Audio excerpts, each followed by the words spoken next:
Hi, my name is Sidney Decker. I would like to run you through some of the ideas in one of my books, The Field Guide to Understanding Human Error.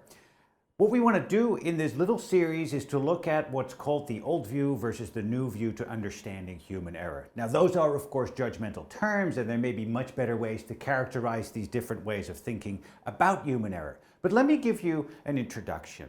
Let's look at a quote. So here's a quote from colleagues in the nuclear business, and it indicates a particular way of thinking about the human contribution to success and failure in safety critical systems. If you read with me, then you'll see that it is now generally acknowledged that human frailties lie behind the majority of accidents. All right? Although many of these causes have been anticipated in safety rules, prescriptive procedures, management treatises, people don't always do what they are supposed to do. All right? And some employees even have negative attitudes to safety, which adversely affects their behaviors. This undermines the system of multiple defenses. Now, what does this quote really represent? What set of beliefs do you see and recognize in this sort of thinking? And how common is this? Well, let's look at the kinds of beliefs that are represented by this, or at least some of them.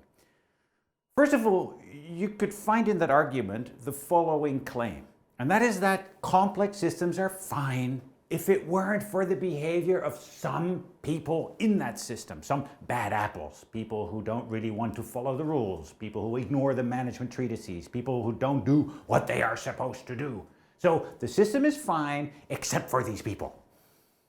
The second belief, very strongly represented in this, is that human error causes trouble. It is human error, the human contribution, that creates weaknesses, that creates the potential for failure in these systems. And thus, we need to keep that human contribution within a fixed bandwidth of performance to make sure that they don't exceed or transgress anything that we find that they shouldn't. And so, human contribution is the major risk. The solution in this belief is that compliance with a priori determined rules and procedures and treatises creates a safe system. That is, people are simply custodians of a system that's already safe, that has no serious underlying trouble, and all they need to do is essentially do as they're told. Now, those beliefs, one could argue, fit under this banner of the old view of thinking about human error. The story indeed seems so simple. When you are confronted by the evidence of an incident in your work or in any other role, sometimes you go, why didn't they pay more attention?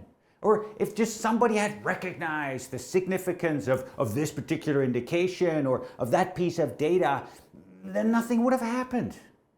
Or if somebody just tried a little harder, if somebody put in some more effort, then things would not have gone the way they went.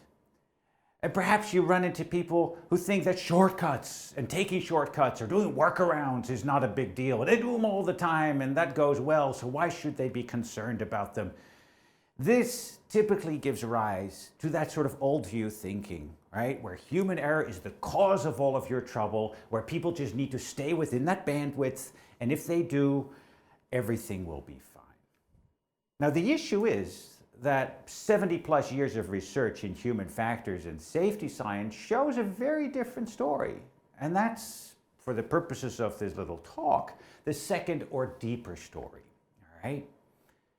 The first observation that we have to make is that systems, the ones that you might even be responsible for, are not inherently safe. People have to create safety through practice. It is people who hold together this patchwork of imperfect technologies, who hold together this patchwork of time constraints and pressures and goal conflicts and sort through those, and technologies and tools that don't exactly do as they were promised. And so it's people who are capable of creating safety through practice in these systems. These systems are not inherently safe. And so, as I said, people do their best to reconcile different goals, conflicting goals, interacting goals simultaneously under the pressure of limited resources, limited money, limited time, limited knowledge available. And so they still try to create safe outcomes under those imperfect conditions. That's the second, deeper story. So when it comes to thinking about human error, you can take your pick. You can take your pick among really these two opposing views, or anywhere in between for that matter. These are just the extreme views that you could take. The first is, as I said, the old view, right? That human error is the cause of your trouble. And human error, by any other name, as a result, can be a satisfactory conclusion to any investigation that you might launch into something that went wrong. If you arrive at the conclusion of human error, say they lost situation awareness, or they were complacent, or they should have tried harder by any other label, then you have essentially arrived at the conclusion that human error is the cause. And once you've found the guilty human, the culpable human, you're done. That's the idea. Now the new view says, no, that's just the start. Why? Because human error is not the cause of your troubles. Human error is the consequence or a symptom or the result of trouble that's already in your system, much deeper, in the way you organize, in the way you operate, the way you have your technologies and your tools.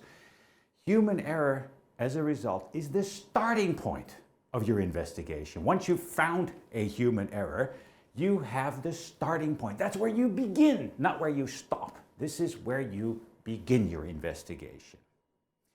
So far, so good. You've just seen the contrast between old view and new view, and we'll be back with the next presentation on various ways of how to unpack this and do investigations according to the new view yourself. Thank you so far.